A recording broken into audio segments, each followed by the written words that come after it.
जय गुरुदेव।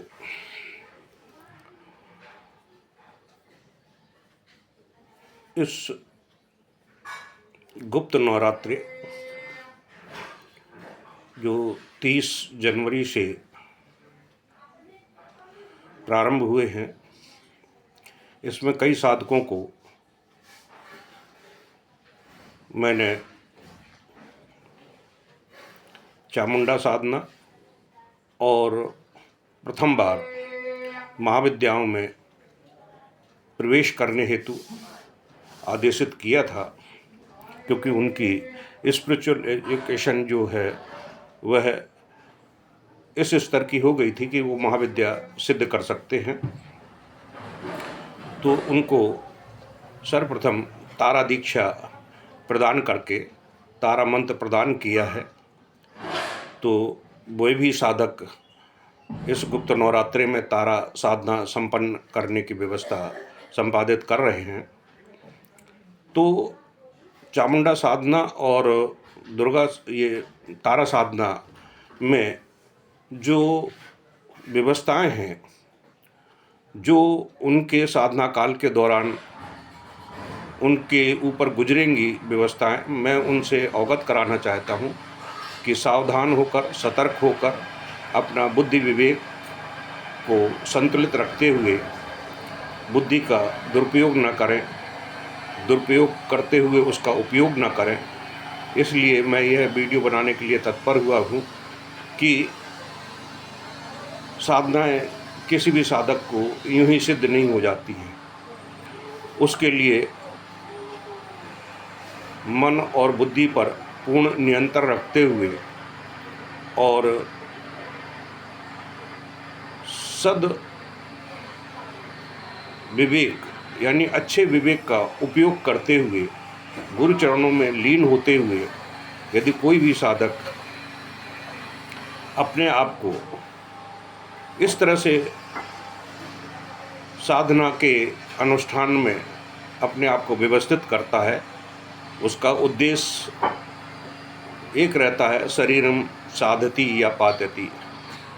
मैं इस साधना को पूर्णता के साथ में सिद्ध करने का संकल्प लिए हूँ और मैं चाहता हूँ कि मुझे साधना सिद्ध हो तो उसे अपने मन बुद्धि विवेक पर पूर्णता नियंत्रण करना होता है। दृढ़ संकल्पता होना चाहिए, सुनिश्चितता होनी चाहिए, समय की बाध्यता होनी चाहिए।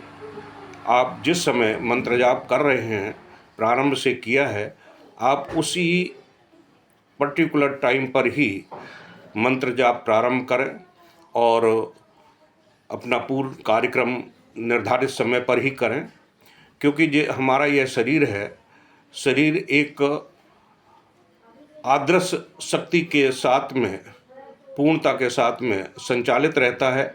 इसकी जो अंतस चेतना है वो सक्रियता के साथ में, जिस प्रकार के कंप्यूटर में हम कोई वस्तु सेव करते हैं, कोई डाटा सेव करते हैं और उसको कमांड दे देते हैं कि यह इतने बजे हमें ये व्यवस्था होनी चाहिए। जैसे अलार्म लगाते हैं तो अलार्म जो लगाई आपने, ठीक उसी समय वह अलार्म बज उठेगी। इसी प्रकार से हमारा शरीर एक अलार्म भांति की कार्य करता है कि जब हमें भूख लगना होती है, भूख का टाइम होता है तो भूख लग जाती है, जब हमें पानी पीने का टाइम होता है तो पानी पीने की इच्छा होने लगती है। जो तलफगिरी होते हैं, दारू पीने वाले या गुटखा खाने वाले, उनको तलफ लगती है तो वो अपनी तलफ को उसी प्रकार से व्यवस्थित करते हैं। ठीक इसी प्रकार से साधना का हमारा क्रम है कि साधना में जब हम किसी देवी देवता या इष्ट के प्रति अपनी भाव प्रकट करते हैं, भाव को स्थापित करते हैं, श्रद्धा को स्थापित करते हैं, समर्पण को स्थापित करते हैं, तो हमारा शरीर उसके अनुकूल ही बन जाता है। अतः हम अगर समय का ध्यान न रखें, बे टाइम पर हम मंत्र जाप करने बैठ जाएं, जब समय मिले जब बैठ जाएं, तो इससे कुछ नहीं चलेगा। इससे आपकी जिस प्रकार से आप अपने भोजन समय पर करते हैं तो आपकी जो भोजन संबंधी प्रणाली है शरीर के अंदर, वह व्यवस्थित रूप से कार्य करेगी। जैसे आपका पेट भरा हुआ है, दोबारा फिर आपने खा लिया या बेसमय खाया तो वो वे समय आपके शरीर में कुछ न कुछ रोग उत्पन्न करेगा। इसी प्रकार से मंत्र जाप की प्रक्रिया है, अगर आप सही समय पर करते हैं तो जिस देवी देवता को आप आराधन कर रहे हैं वह देवी देवता उस समय आपके सामने प्रस्तुत होने के लिए तत्पर रहता है और आपसे संपर्क करने की भी व्यवस्थाएं अपने मानस में रखता है। इसलिए आप बिल्कुल पर्टिकुलर टाइम पर ही वह कार्य करने की व्यवस्था करें। जप की स्थिति करें, आजपा की स्थिति करें और पूजा पाठ का जो समय है वह ठीक निर्धारित समय पर करें। अगर इन चीज़ों का कड़ाई से अगर पालन करते हैं तो आपको साधना सिद्ध होने में सहायक होगी। दूसरी बात यह है कि साधना के सिद्धि के क्रम आपको मालूम होना चाहिए। साधना की जो व्यवस्थाएं हैं उनको मालूम होना चाहिए। साधना की व्यवस्थाएं ये है कि जब साधक साधना में बैठता है तो पहले दिन तो उसका मन पूर्णता के साथ में लगता नहीं है, क्योंकि व्यवस्थाओं में वह अपना समय गुजार देता है। नवरात्रि के जैसे 9 दिन का समय होता है तो 7 दिन केवल मंत्र जाप के लिए व्यवस्थित होते हैं। 7 दिन में ही आपको साधना सिद्ध करनी होती है, 1.25 लाख मंत्र जाप करने होते हैं। तो पहला दिन तो आपको यूँ ही चला जाता है। दूसरा दिन होता है कि आपकी थोड़ी संलग्नता बनती है, और तीसरे दिन और चौथे दिन आपके अंदर जब मंत्र जाप करेंगे तो आपके अंदर जो काम, क्रोध, लोभ, मोह, अहंकार या अन्य जो पाप आपने किए हैं, जो आपके शरीर में नेगेटिविटी है, वह नेगेटिविटी बाहर निकलने के लिए तत्पर होना शुरू हो जाती है। नतीजन ये होता है कि पॉजिटिव और नेगेटिव दोनों में संघर्ष होता है। आप मंत्र जाप करते हुए आध्यात्मिकता की पॉजिटिविटी को अंदर ले जाना चाहते हैं, और नेगेटिविटी जब अंदर ले जाना चाहते हैं तो प्रकृति का नियम है, साइंस का नियम है कि कोई वस्तु खाली नहीं रहती है, उसमें वह चीज़ भरी रहती है। अगर कोई खाली गिलास है तो उसमें हवा भरी रहेगी, कोई पात्र है उसमें दूध भरा है या कोई द्रव्य भरा हुआ है तो दूसरा द्रव्य डालेंगे तो उसमें जो द्रव्य पहले से पड़ा हुआ है वह बाहर निकलेगा, क्योंकि उसकी कैपेसिटी जो है उतनी है, उतने में ही वो व्यवस्थित होगा, बाकी बाहर निकाल देगा। तो आपका शरीर भी इसी प्रकार से है कि जब आप मंत्र जाप करेंगे तो जो पॉजिटिविटी है वो आपके शरीर के अंदर प्रवेश करेगी और नेगेटिविटी बाहर निकलेगी। नतीजन ये होता है, दोनों में संघर्ष होता है। दोनों में संघर्ष होने के बाद में वहाँ घर्षण पैदा होता है। घर्षण पैदा होता है, दोनों में लड़ाइयाँ होती हैं तो दोनों घर्षण पैदा होता है। घर्षण से क्या होता है कि साधक का सर दर्द होने लगता है, शरीर में दर्द होने लगता है, और मन और बुद्धि विवेक का नियंत्रण हट जाता है, अश्रद्धा व्याप्त हो जाती है, और कुछ ऐसे कर्म होना शुरू हो जाते हैं जैसे काम बहुत ज़्यादा विविल कर देगा तो काम की इच्छा होगी, उसकी क्रोध की इच्छा होगी, कोई ऐसा अहंकार रूपी अगर है तो उसके अंदर अहंकार की कोई व्यवस्थाएं स्थापित हो जाएंगी। जैसे कोई सिद्ध साधक है और भी सिद्धि प्राप्त करना चाहता है तो अहंकार उसके अंदर आ जाएगा कि मैं सिद्ध कर लूँगा, तो मैं ये करूँगा, मैं वो करूँगा, मैं ये कर लूँगा, तो वो अहंकार की स्थिति आ जाती है। तो तीसरे और चौथे दिन साधक बहुत सावधानी पूर्वक अपनी साधनाओं को संपन्न करने का प्रयास करें, क्योंकि इस दिन करने से साधक कोई न कोई बाधा ऐसी उत्पन्न होती है कि उसकी साधना में अवरोध पैदा हो जाता है। इस अवरोध को पार करने के बाद में जब 5वां दिन आता है तो पुनः वही स्थिति आपकी समर्पण की बनना शुरू हो जाती है, और 6वें दिन आपको अनुभूतियों का एहसास होने लगता है, और 7वें दिन अगर पूर्ण समर्पण भाव से बिना निर्विघ्न रूप से अगर साधना संपन्न की है तो 7वें दिन आपको अनुभूतियाँ भी हो सकती हैं, माँ के प्रत्यक्ष दर्शन भी हो सकते हैं, गुरु के प्रत्यक्ष दर्शन हो सकते हैं, गुरु की कृपा प्राप्त हो सकती है और आपके साधना सिद्ध हो सकती है। यह एक मूल प्रक्रिया है, मूल ज्ञान है, जड़ का ज्ञान है। अगर इस ज्ञान को अगर साधक समझ लेता है, गुरु चरणों में बैठकर अगर वो साधना संपन्न करने की व्यवस्था करता है तो इन कमियों को गुरु कृपा से दूर हो जाती है, उसे साधना सिद्ध हो जाती है। यह साधना 7 दिन में ही सिद्ध हो जाती है। दूसरी बात मैं ये कहना चाहता हूँ कि मैं अभी वीडियो देख रहा था, कई लोगों ने अनारगल रूप से वीडियो डाले हैं कि पूजा घर में माचिस नहीं होना चाहिए, ये नहीं होना चाहिए, हमने तारा 7 दिन में सिद्ध कर लिया, हमें स्वर्ण की सिद्धि हो गई। तो इस प्रकार से अनर्गल वीडियो डालने से अपने आप को मीडिया जगत में या अन्य जगत पे अपने आप को स्थापित करने के लिए व्यवस्थाएं करते हैं कि मैंने पहली बार तारा साधना की और तारा ने मुझे स्वर्ण प्रदान कर दिया। यह संभव नहीं है, ये केवल दिखावा है और अपने आप को प्रमोट करने के लिए ये अनर्गल बातें प्रसारित की जा रही हैं। ऐसा संभव नहीं है, यह सब गलत है।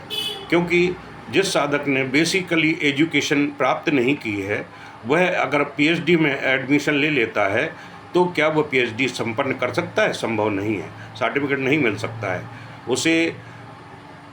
स्टार्ट टू यानी कि जिस प्रकार से हमारी भौतिक शिक्षा चलती है, 1 2 3 4 5 6 7 8 9 10वीं 11वीं इंटर के बाद बीए के बाद एमए के बाद में फिर वो पीएचडी कर सकता है। तो ये हमारा क्रम है। इसी प्रकार से हमारा स्पिरिचुअल का क्रम है।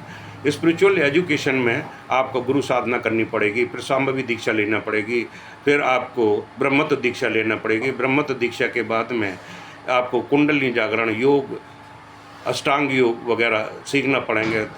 ध्यान, धारणा, समाधि का आपका पूर्ण ज्ञान होगा, आपकी कुंडली ऊर्ध्वगामी होगी, तभी आप सांभवी दीक्षा के पात्र बनते हैं। और जब आप गुरु की कृपा से आपको सांभवी दीक्षा मिल जाती है, ब्रह्मत्व दीक्षा मिल जाती है, तब आप इंटर पास कर लेते हैं और आप फिर उच्च कोटि की साधनाओं में प्रवेश कर सकते हैं। अप्सरा साधना कर सकते हैं, यक्षिणी साधना कर सकते हैं, आप महाविद्याओं में गुरु कृपा से प्रवेश कर सकते हैं, सिद्ध कर सकते हैं। अब ये अनर्गल जो बातें आ रही हैं, तो सभी साधक और दर्शक और श्रोता जो है वह मेरे इन शब्दों को समझ लें और अपने मानस में रखें कि किसी के बहकावे में, किसी के अनर्गल बातों में ना पड़ें। अपना धन, अपना समय, अपनी व्यवस्थाएं व्यर्थ में बर्बाद न करें। क्योंकि जैसे मैंने कहा है कि कई गुरु ऐसे बन गए हैं जो अपनी प्रसिद्धि के लिए तमाम प्रकार के हथकंडे अपनाते हैं, और कई गुरु ऐसे हैं केवल अपने धन अर्जित करने की प्रक्रिया को करते हुए साधनाओं को यूँ वितरित करते हैं जैसे कि एक दुकान खुली है कि इतना पैसा दे जाओ और ये साधना ले जाओ, ये कुंडली इतने पैसे दे जाओ, कुंडली आपकी गलत हो गई है, कुंडली सही करा लो, आपका जो चक्र धंसा हुआ है, रुका हुआ है, ये चक्र मैं सही कर दूंगा, इतने पैसे दे जाओ, वो दे जाओ। तो इस तरह से जो पाखंडी लोग हैं, इन पाखंडियों से आपको बचना है। और श्रेष्ठ गुरु स्वयं, आप अपने स्वयं के गुरु हैं। आपकी बुद्धि जो है सही ढंग से अध्यात्म मार्ग में अगर चलने के लिए तत्पर है तो आप अपने मन का कहना मानिए। मन जो है सद विवेक है, वह आपको गलत रास्ते पर जाने के लिए तत्पर नहीं करेगा। आप अपने मन से पूछिए। किसी गुरु के बारे में अगर आपको ज्ञान लेना है तो आप उनकी बातों को मनन करिए, चिंतन करिए, विश्लेषण करिए और उनके कर्म कर्तव्यों का आप आंकलन करिए कि यह गुरु इतने दिनों से है, क्या इनके शरण में आकर किसी को शांति मिली है, किसी को कुछ लाभ मिला है? ऐसा तो नहीं, ये केवल प्रोपोगंडा करके अपने आप को प्रसिद्धि पाने के लिए यह कार्य कर रहे हैं। ऐसे गुरु बहुत से लोग हैं जो सनातन धर्म में पाखंड को बढ़ावा देने के लिए अपने आप को व्यवस्थित कर रहे हैं। तो मैं सभी साधकों से यह अनुरोध करना चाहता हूँ कि कहावत है, जल पियो छान के, गुरु करो जान के। तो गुरु जो है यूं ही जीवन में प्राप्त नहीं हो पाता है। गुरु के लिए आपकी जन्म जन्मांतर की जो आध्यात्मिक शक्ति जो आपकी आत्मा में सुसुप्त अवस्था में पड़ी हुई है, आप जो श्रेष्ठ कर्म करेंगे, आध्यात्मिक कर्म करेंगे, तो उन आध्यात्मिक कर्मों से जब वो प्रस्तुतिकरण होता है तो स्वतः ही आपके जन्म जन्मांतर के गुरु आपको स्वतः ही प्राप्त हो जाते हैं और आपको जहाँ आपका पूर्व जन्म का अध्यात्म का क्रम छूटा था, उस क्रम से वह गुरु जोड़ देता है और इस जन्म में आपको साधनाओं को अग्रसारित कर देता है। जैसे मैं अपना व्यक्तिगत बताऊं कि व्यक्तिगत पिछले जन्म में मैंने 5 महाविद्याएं सिद्ध कर रखी थी। जैसा कि मैंने विगत वीडियो में बताया है कि जब मैंने मातंगी साधना की थी, जो पंचतरणी गुफा के पास में मेरे पूर्व जन्म के 5 गुरु भाई जो इस जन्म में भी और इसी गुरु डॉक्टर नारायण दत्त श्रीमाली जी के सानिध्य में हमने साधनाएं संपन्न की थी। पूर्व जन्म में इनका कुछ और नाम था, वो मैं विगत प्रकट नहीं करना चाहता हूँ। तो हम 5 गुरु भाई जो इस जन्म में भी गुरुदेव के पास में रहकर उच्च कोटि की साधनाएं में प्रवेश हुए, तो हमारी जो 5 महाविद्याएँ पूर्व जन्म में सिद्ध की थी, उन 5 महाविद्याओं को सिद्ध करने में मुझे बिल्कुल भी परेशानी नहीं हुई। जैसे ही मुझे श्रेष्ठ मेरा स्वयं का पूर्व जन्म का गुरु प्राप्त हुआ, तो उनके सानिध्य में बैठे तो हमें बैठते बैठते साधना अपने आप सिद्ध हो जाती थी। 5 महाविद्याओं में मुझे कोई दिक्कत नहीं आई। आगे की जो 5 महाविद्याएँ मैंने सिद्ध की, उनमें मुझे कठिनाई हुई। कठिनाई क्या परीक्षाएँ ली, गुरुदेव ने बहुत कठिन परीक्षाएँ ली, तब मुझे उन साधनाओं को करने का सौभाग्य मिला। अंतिम मेरी महाविद्या थी छिन्नमस्ता। तो मैंने एक वीडियो में बताया है कि गुरुदेव ने जब ये शब्द कहे, क्यों यादव अब तू मेरे से ऊपर जाना चाहता है क्या? क्योंकि छिन्नमस्ता ने स्वयं गुरुदेव को कहा था कि निखिल तुम धन्य हो कि तुम्हें अपने जीवन में ऐसे श्रेष्ठ शिष्य मिले हैं जो मुझ जैसी महाविद्या को सिद्ध करने में वो पारंगत हुए हैं। तो गुरुदेव ने यह शिविर में कहा था, मैं एक अहंकार की बात नहीं कर रहा हूँ, एक मैं साधक की बात कर रहा हूँ कि साधक में वह सक्षमता होनी चाहिए कि स्वयं गुरु का जो मस्तक है वो गर्व से ऊंचा हो सकते। गुरुदेव ने कई शिविरों में इस बात को किया है कि मुझे गर्व है कि मेरे शिष्य मेरे ज्ञान को सही ढंग से प्रतिपादित करते हुए, संचालित करते हुए मेरे इस अध्यात्म के पथ को आगे बढ़ाने में पूर्ण सक्षम हैं, सक्षमता के साथ में बढ़ाएंगे। तो क्योंकि छिन्नमस्ता ने स्वयं गुरुदेव से ये बात कही थी, तो इस जन्म में भी मैं जो 5 महाविद्याएँ की तो मुझे थोड़ी कठिनाई तो हुई, लेकिन सरलता से हो गई।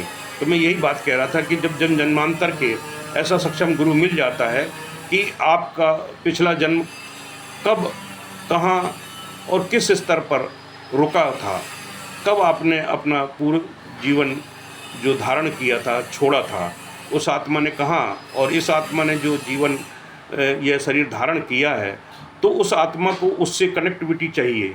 जब कनेक्टिविटी हो जाएगी तो आपको वह गुरु वहीं से स्टार्ट कर देगा कि यहाँ से आपका पूर्व जन्म छूटा था, आप यहाँ से ये साधना करिए।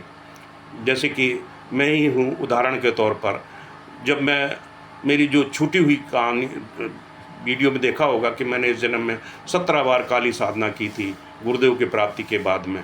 जब माँ ने दर्शन मुझे नहीं दिए तो मैंने संकल्प लिया था कि माँ आज मैं शरीर को छोड़ दूँगा अगर सुबह तक आपने दर्शन नहीं दिए। तो आकाशवाणी हुई थी कि बिना गुरु के मैं दर्शन देने में असमर्थ हूँ। तब मैंने माँ के सामने बात रखी थी, तो उस समय माँ ने ही मुझे गुरु ढूंढ कर दिया उस समय, क्योंकि सन 80 के आसपास में महर्षि महेश, देवराहा बाबा, श्री रामाचार्य और क्या बोलते हैं रजनीश, मृत्युंजय बाबा अपने आप के प्रसिद्धि प्राप्त श्रेष्ठ गुरुओं में आके जाते थे। तो उन सब की मैंने बात रखी थी, लेकिन मुझे किसी का ओके नहीं मिला। जब डॉक्टर नारायण दत्त श्रीमाली का नाम मेरे सामने आया तो एकदम माँ ने ओके कर दिया। तो कहने का मतलब, जब पूर्व जन्म का गुरु मिल जाता है तो वो अनुमति अपने आप आत्मा दे देती है कि हाँ ये सही है, लिंक मिल जाता है। जैसे चुंबक होती है, चुंबक अन्य धातुओं को नहीं लेती है लेकिन लोहे को तुरंत चिपका लेती है, तो आत्मा भी अपने गुरु को प्राप्त करने के लिए तुरंत चिपक जाती है और फिर वह उनके प्रति बेचैन होने लगता है। उनकी जो शब्द हैं वह हृदय में आक्षेपित करने लगते हैं, नेत्रों से आंसू निकलना शुरू हो जाते हैं और उनकी छवि मानस में बस जाती है कि ये मेरे गुरु हैं, ये मेरे गुरु हैं, ये मुझे पूर्णता दे सकते हैं। ऐसा एहसास साधक के दिल में, मन में होने लगता है। कई साधक जब मेरे से जुड़ते हैं, क्योंकि मेरे इससे जीवन में, मेरी 70 साल की आयु में मैंने सन 80 से लगाकर 4-4, 5-5 साधकों के जन्म देखे हैं। जब वो साधक दोबारा जन्म लेके 15-16 साल 17 साल का हो जाता है, तब मेरे से जुड़ता है, तो मेरी शक्ल देखकर फिर वो रोने के अलावा उसके पास में कुछ नहीं होता है। वो एक भी शब्द मेरे सामने प्रकट नहीं कर पाता है कि गुरुदेव मैं क्या कहूँ, मेरे से शब्द ही नहीं निकल रहे हैं, मैं बस आपकी यादों में रोता रहता हूँ। जैसे मेरी हालत होती है, मैं अपने गुरुदेव को याद करता हूँ तो मेरे आंसू स्वतः ही छलकना शुरू हो जाते हैं, मेरी वाणी भी अवरुद्ध होना शुरू हो जाती है। ये एक प्यार की पलकना होती है। जब साधक अपने गुरु को याद करते हुए इतना विवल, इतना बेचैन हो जाता है, तो मेरे जो पूर्व जन्म के शिष्य हैं, जब वो जन्म लेकर आते हैं और मेरे से संपर्क स्थापित करने की प्रक्रिया करते हैं, तो उनकी भी यही हालत हो जाती है जो इस समय आप देख रहे हैं मेरी हो रही है। तो वह मेरे से कोई बात करना चाहते हैं तो बात नहीं कर पाते हैं, केवल मैं उनकी बातों को सुनता रहता हूँ और सुनते सुनते वीडियो या कॉल कट जाती है। तो ऐसे साधक जब जन्मांतर के गुरु प्राप्त होते हैं तो उनमें समर्पण का भाव स्वतः ही होता है। आज मेरे गुरुदेव नहीं है, मुझे सिद्धाश्रम जाना पड़ता है उनसे संपर्क करने के लिए, और व्यवस्थाएं वो करनी पड़ती हैं कि मैं प्रतिदिन सुबह परम पूज्य गुरुदेव के दर्शनार्थ मुझे सिद्धाश्रम पर जाकर आना पड़ता है, क्योंकि मैं उनके बिना एक पल नहीं रह पाता। मैं यही अपने साधकों को बताना चाहता हूँ कि जब जन्मांतर का गुरु प्राप्त हो जाता है तो उसे साधना सिद्ध करने की आवश्यकता नहीं है, वह स्वतः ही उन साधनाओं को स्वतः ही सिद्ध करा देता है। केवल कृपा मात्र से ही उसको सिद्धियां प्राप्त हो जाती हैं। इसलिए मैं सभी साधकों को आगाह कराना चाहता हूँ कि आप सोच समझकर गुरुओं का चयन करें, अपने जीवन को व्यर्थ न करें, क्योंकि आपके अंदर वह आत्मा जो तड़फ रही है, बेचैन हो रही है साधनाओं को, सिद्धियों को करने के लिए, तो आप ऐसे गुरु का चयन करिए जो आपको पूर्णता देने में पूर्णता सक्षम हो, सिद्धाश्रम ले जाने में पूर्णता सक्षम हो, आपको महाविद्यालय और सभी देवी देवताओं का साक्षात्कार कराने में सक्षम हो। ऐसे गुरु की शरणागत हुई है, ऐसा गुरु ही आपको दे सकता है। मैं ये नहीं कहता हूँ कि मैं आपको वो करा सकता हूँ, लेकिन जो मेरी शरणागत होगा तो मैं ये निश्चितता के साथ मैं कह सकता हूँ, वचन दे सकता हूँ कि यदि आप साधक की जो मान मर्यादा है, साधक की जो व्यवस्थाएं हैं, उनको अगर सही ढंग से प्रतिपालन करते हैं, आपका आचरण, व्यवहार, कर्म, कर्तव्य, दृढ़ संकल्पता और साधना के प्रति इतनी रुचि है, तो निश्चित रूप से मैं आपको विश्वास दिलाता हूँ कि जो मेरा शिष्यत्व ग्रहण करते हैं, मैं उनको सिद्धाश्रम ले जाने में सक्षम हूँ और मैं ले जा सकता हूँ। मेरी दृष्टि सभी शिष्यों पर है, चाहे वो भारत में हो चाहे विदेश में हो। पूरे संसार से मेरे पास में जापान, मलेशिया, ऑस्ट्रेलिया, मालदीव आदि, भूटान है, नेपाल है, ये तमाम जगहों से जो शिष्य उनको गुरुदेव का जो वीडियो देखते हैं वह विवल होते हैं गुरुदेव से मिलने के लिए। तो उनको जब मेरा चित्र दिखाई देता है, मेरे वीडियो दिखाई देते हैं, तो वे विवल होकर मेरे से संपर्क करने की चेष्टा करते हैं, और संपर्क करते ही वह बताते हैं कि मैं तो डॉक्टर नरेंद्र श्रीमाली जी को याद कर रहा था और आपका ही चित्र आता है, आप कौन हैं, कहाँ से हैं, कैसे हैं, आप क्या उनके शिष्य हैं। तो ये सारी चीज़ें जो हैं गुरुदेव स्वयं संचालित करने के लिए व्यवस्थित कर रहे हैं। तो आप अपने मन को संभालिए, आप अपने मन को टटोलिए, देखिए कि हमें कहाँ से पूर्णत्व प्राप्त हो सकता है, कहाँ से हमें पूर्णता प्राप्त हो सकती है। कई ऐसे गुरु हैं जो अपनी फ़ोटोओं को एडिट करके डॉक्टर नरेंद्र श्रीमाली के साथ में ऐड करके दिखाते हैं कि मैं नरेंद्र श्रीमाली के साथ रहा हूँ, मैं इनके साथ हूँ, मैं इनके साथ बैठा हूँ। आजकल AI का ज़माना है और AI के ज़माने में वीडियो को और फ़ोटोओं को एडिट करने में कोई दिक्कत नहीं है। इसलिए आप सतर्क रहिए, सावधान रहिए।